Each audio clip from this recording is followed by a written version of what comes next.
What if I told you that your psychological environment is quietly programming your mind against you? Carl Jung discovered that certain environments don't just influence your thoughts, they actively undermine your mental health from within. In this video, I will explain what those environments are, how to recognize them, and the psychological steps to free yourself. Jung identified 7 psychological environments that gradually weaken the mental resilience of most people. These are not physical locations, but invisible traps of the mind that you walk into daily without realizing it. Many remain stuck in these spaces for years, wondering why they feel drained, anxious, or lost, blaming themselves for something they don't fully understand. But Jung uncovered the truth. In 1961, he worked with a patient who, on the surface, appeared completely ordinary. Yet underneath, his mind was slowly unraveling. Jung traced his decline to 7 distinct psychological environments that the man unknowingly inhabited day after day. Once Jung helped him recognize and escape these traps, the transformation was striking, as if he had been given a new mind. What Jung revealed about these hidden environments can reshape how you see every relationship, every choice, and even the meaning of the spaces you enter for the rest of your life. The first and most dangerous environment Jung identified was what he called the echo chamber. In this mental prison, every voice around you simply reflects your own fears, assumptions, and prejudices back at you until they harden into what feels like absolute truth. Jung's patient spent hours in social groups and political gatherings, where everyone repeated the same worldview, the same worries, and the same anger. He believed he was becoming more informed, but Jung saw clearly that his mind was being poisoned. This is what happens in an echo chamber. Your neural pathways weaken. Research confirms that when you are never challenged by different perspectives, your ability to think critically begins to shrink like an unused muscle. Jung described this as a form of collective possession, when group thinking takes over personal judgment.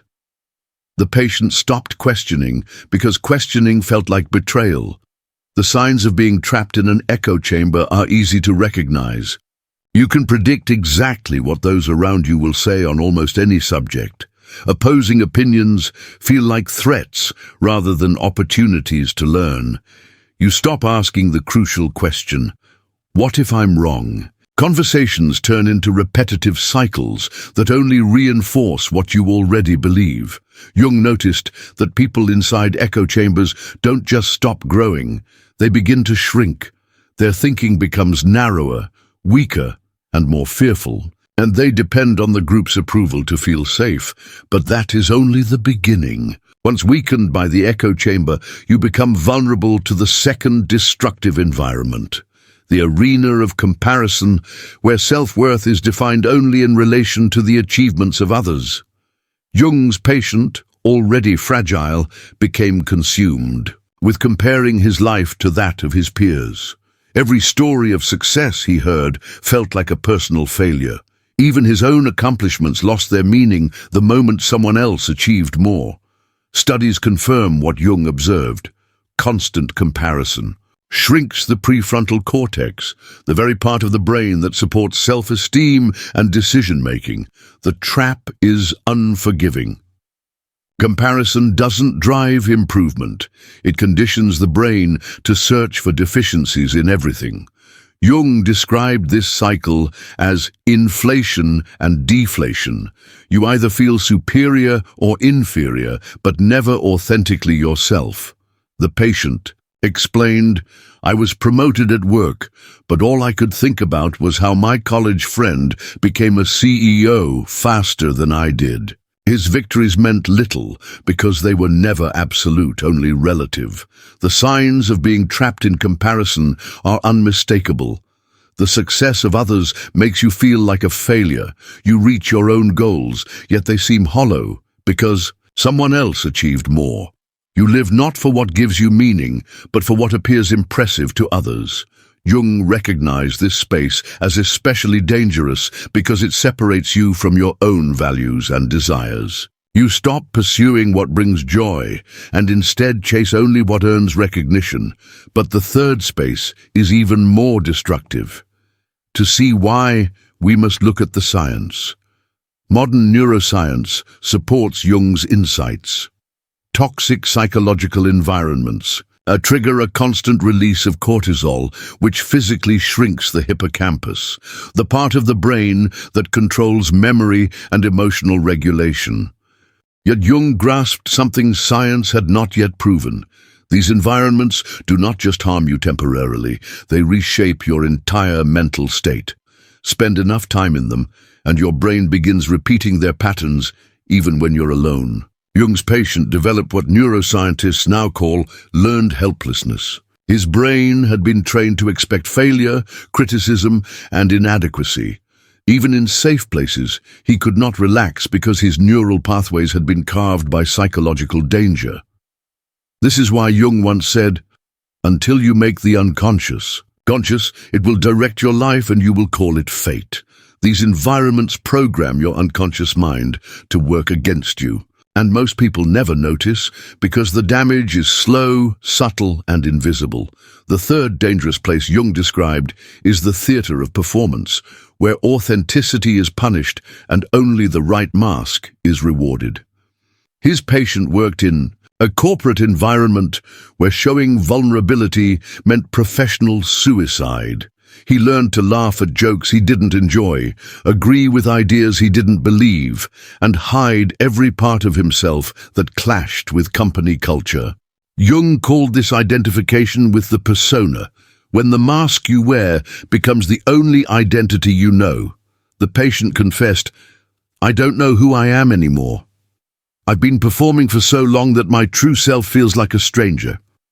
This psychological theater is deadly because it teaches you to abandon yourself one compromise at a time. Each small betrayal may seem trivial, but together they erase your essence. Research on self-compassion shows that people trapped in these performance theaters develop harsh inner critics, carrying the judgments of their environment wherever they go. The signs are clear.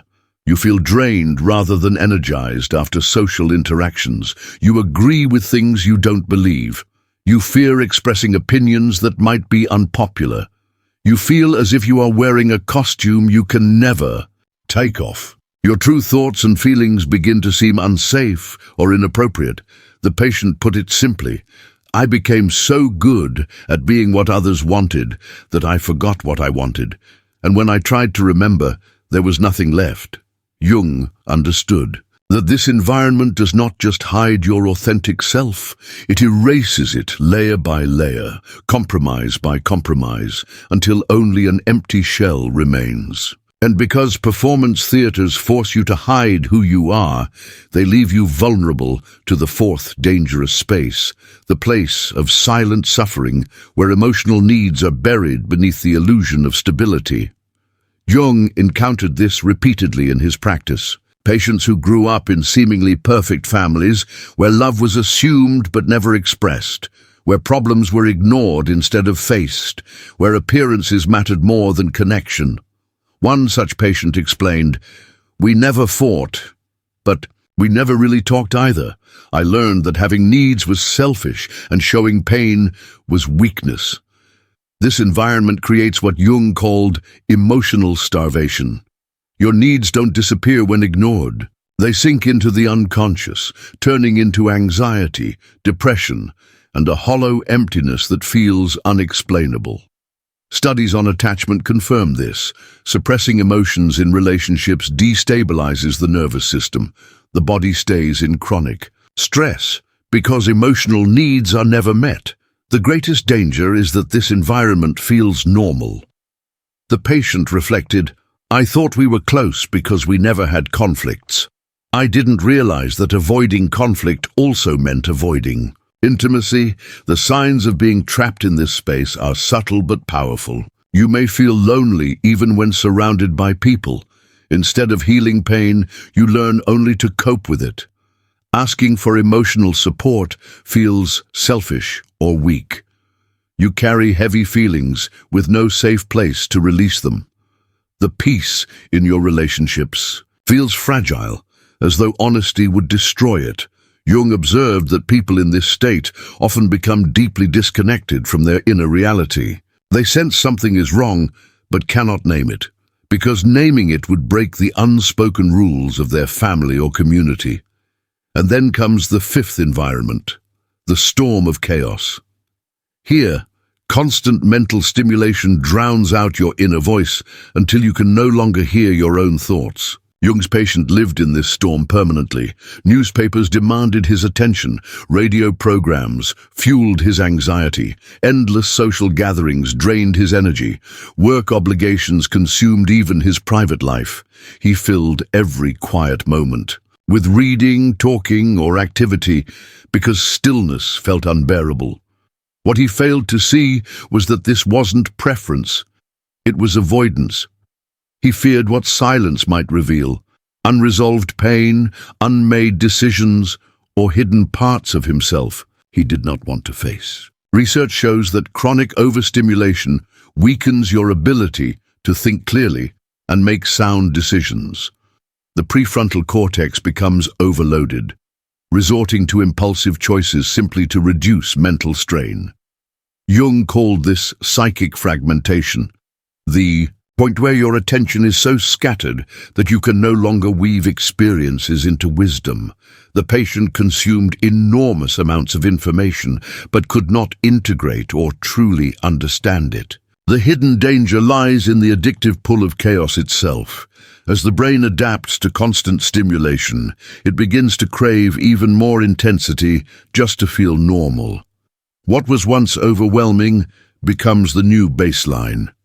Silence, instead of being soothing, feels intolerable.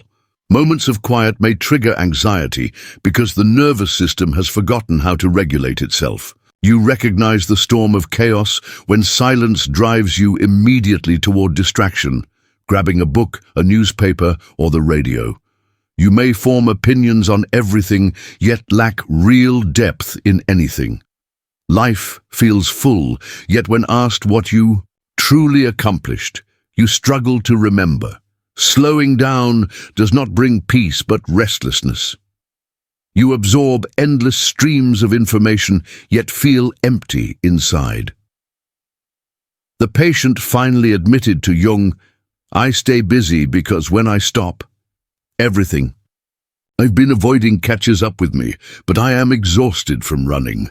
As the storm of chaos silences your inner voice, it makes you vulnerable to an even deeper danger, the chamber of self-abandonment. Here, you gradually begin ignoring your own needs, instincts, and truths. It rarely arrives suddenly. It creeps in slowly. You say yes when everything inside screams no. You remain in draining relationships because leaving feels more frightening than staying. You begin to choose comfort over authenticity, security over growth. The patient described it with sharp clarity. "I became so skilled at ignoring my instincts that I eventually stopped having them. Every decision I made was based on what others expected, what seemed practical, or what would prevent conflict." Trauma research confirms that chronic self-abandonment cuts you off from the wisdom of your own body. You lose the ability to recognize what you need, want, or feel, because those signals have been silenced for so long. Jung called this the loss of soul, not a mystical idea, but a psychological reality in which you become a stranger to yourself. The patient admitted, "I felt like I was living someone else's life. I couldn't remember the last time I made a decision based on what I truly wanted." This place is especially dangerous because it disguises itself as maturity. Society often praises responsibility and selflessness, but it also rewards self-abandonment, making it far harder to see as a problem. The signs are subtle but deeply harmful. You cannot remember the last time you paused to notice your own feelings. Your decisions are shaped more by expectations than by inner truth. Preferences that once mattered fade away. You slip into autopilot. And when someone asks what you truly want, you realize you don't know. Jung recognized that this state of self-abandonment creates a disturbing inner emptiness. One patient admitted, "I achieved everything I was supposed to want, yet I felt completely hollow inside. I didn't know who I was beneath all the shoulds and obligations." Even more concerning is the seventh place Jung identified, the basement of the shadow, a hidden realm in the mind. This is where you lock away the parts of yourself you find frightening, shameful, or painful. The patient had avoided this inner space for years. Whenever difficult emotions or memories arose, he suppressed them into what Jung called the personal unconscious. But Jung made a crucial discovery. What you bury does not remain buried. It grows stronger in the dark, shaping your behavior in ways you cannot recognize. The patient found himself sabotaging relationships, overreacting to small issues, and repeating patterns he had sworn to avoid. Trauma research confirms this. Unprocessed emotions remain in the nervous system, causing ongoing dysregulation until they are integrated. Jung described this as shadow possession, when the rejected parts of the self begin to control life from the unconscious. The patient admitted, "I became everything I hated about my father, but I couldn't see it until the damage was done." The shadow basement is dangerous because avoidance gives rejected parts more power, not less. These hidden aspects show up as projections, addictions, sudden rage, or cycles of self-sabotage. Yet Jung also recognized that the shadow holds enormous energy and creativity. When integrated, anger can become a passionate defense of meaningful values. Grief can deepen into empathy. Shame can transform into compassion for others facing similar struggles. Signs of avoiding the shadow basement include emotional reactions that even surprise you, repeating destructive relationship patterns despite awareness, judging others harshly for traits you secretly fear in yourself, chronic anxiety or depression without clear cause, and the unsettling sense of battling an unseen enemy within. Jung emphasized that healing requires entering this basement, not with self-condemnation, but with curiosity and compassion. Once you recognize these 7 dangerous places, the question becomes, how do you move beyond them? Jung developed a method he called individuation, a structured path toward psychological freedom. The first step is conscious recognition. You cannot leave a place if you do not realize you are in it. The patient had to admit, without self-judgment, which environments he lived in daily. The second step is environmental auditing. Observe every space you enter, physical or digital. Jung taught that awareness turns unconscious influence into conscious choice. Ask yourself, does this environment help me grow, or does it keep me limited? The third step is strategic withdrawal. You do not need to abandon your life, but you must reduce exposure to harmful environments. The patient began with small shifts, limiting time in toxic social groups and setting boundaries with negative people, creating daily moments of solitude and reflection. The fourth step is conscious integration. This is where Jung's method becomes transformative. It is not enough to avoid negative surroundings. You must actively build positive ones. Surround yourself with people who challenge you with kindness, spaces that support growth, and environments where authenticity is valued. The fifth step is shadow work. Jung believed that unless you confront what you've hidden in the basement of your shadow, you will unconsciously repeat destructive patterns. This cannot be overcome by willpower alone. It requires deeper practices, therapy, journaling, or any method that brings the unconscious into awareness. Jung stressed that freedom of the psyche is not a one-time event, but an ongoing process. that requires constant awareness. The mind is always tempted to fall back into old traps. These inner hiding places seem safe only because they feel familiar. They give the illusion of belonging, comfort and safety in repeating the same roles. Yet this comfort is false. Real growth demands the courage to choose truth over convenience, authenticity over approval, and awareness over denial. One of Jung's patients, after 6 months of work, said, "I never realized how much energy these toxic spaces drained from me.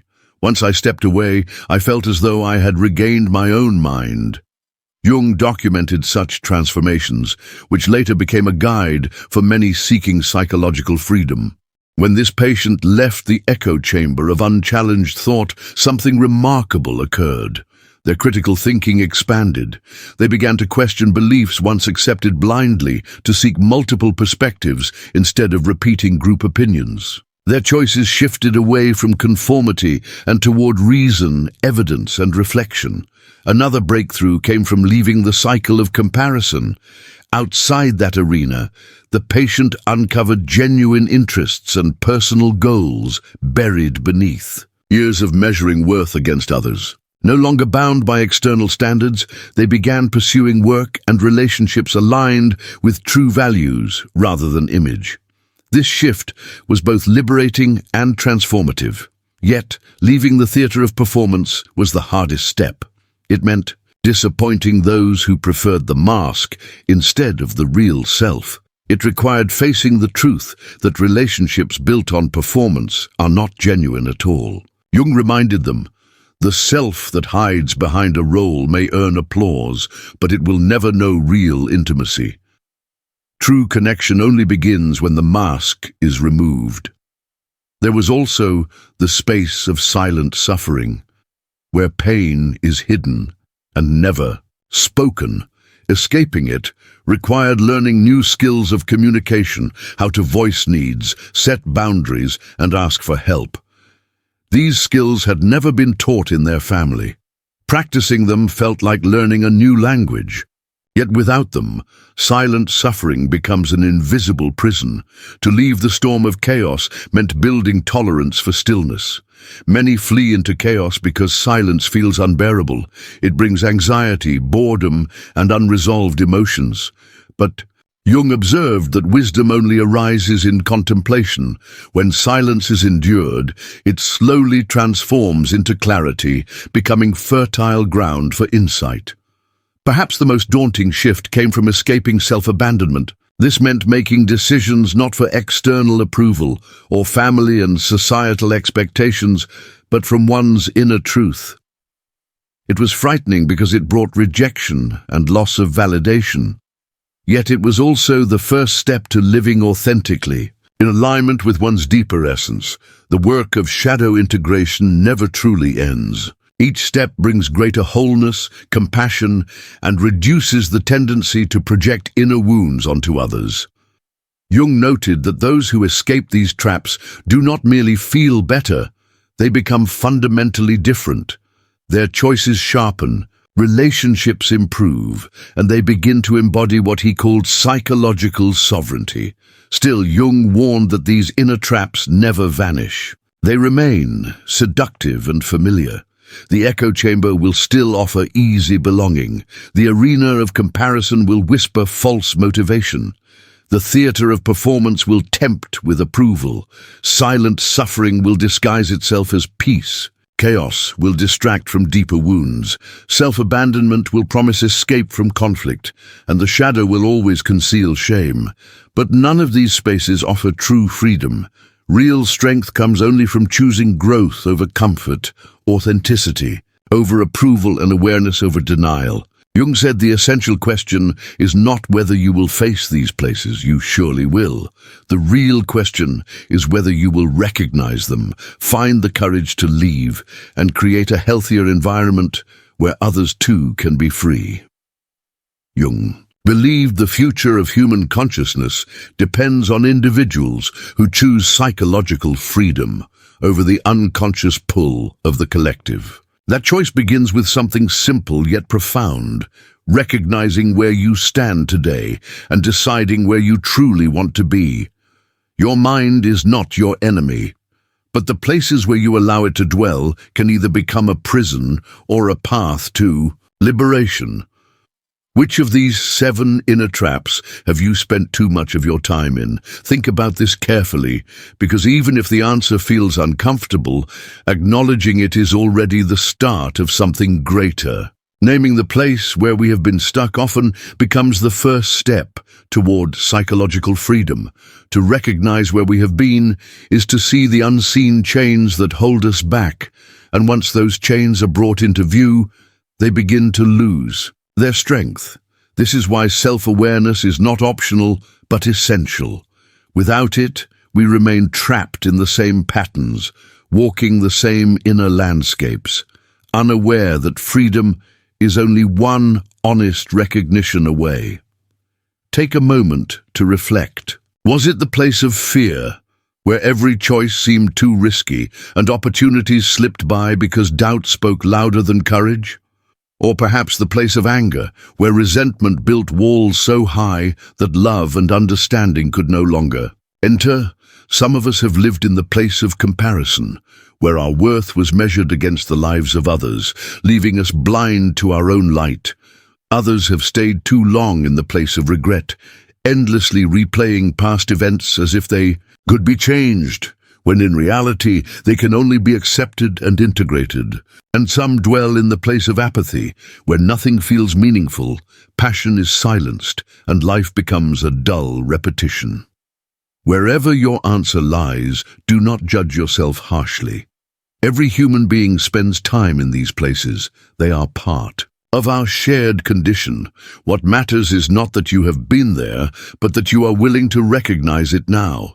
That recognition is the opening through which light enters. The moment you admit, "This is where I have been," you are no longer entirely trapped. You already stand with one foot outside. Awareness transforms the prison into a classroom, and every painful moment becomes a lesson preparing you for growth. So I invite you not only to reflect privately, but also to share your insights. When you give words to your experience, you release part of its weight. When you express your journey, you provide a mirror for someone else who may still feel lost in the same place. Your story could be the spark they need to see, that they too can find their way forward. Never underestimate the healing power of dialogue. In conversation, in exchange, and in shared openness, transformation moves beyond the individual and becomes collective. And remember, this is not the end of your journey. There are always deeper layers of the mind and soul waiting to be explored. Every moment of awareness, every small realization opens the door to a wider horizon. The journey inward never ends. But with each step, you reclaim more of your freedom, your clarity, and your truth. So if this reflection has resonated with you, stay connected, because there are many more insights that can reshape the way you relate to your own mind. Thank you for being here, for having the courage to look within, and for giving yourself the gift of reflection. Until we meet again, continue moving forward boldly. Keep naming the places where you have been, and keep walking toward the vast possibilities waiting ahead. We will meet again in another moment, at another level of awareness, perhaps even in another dimension.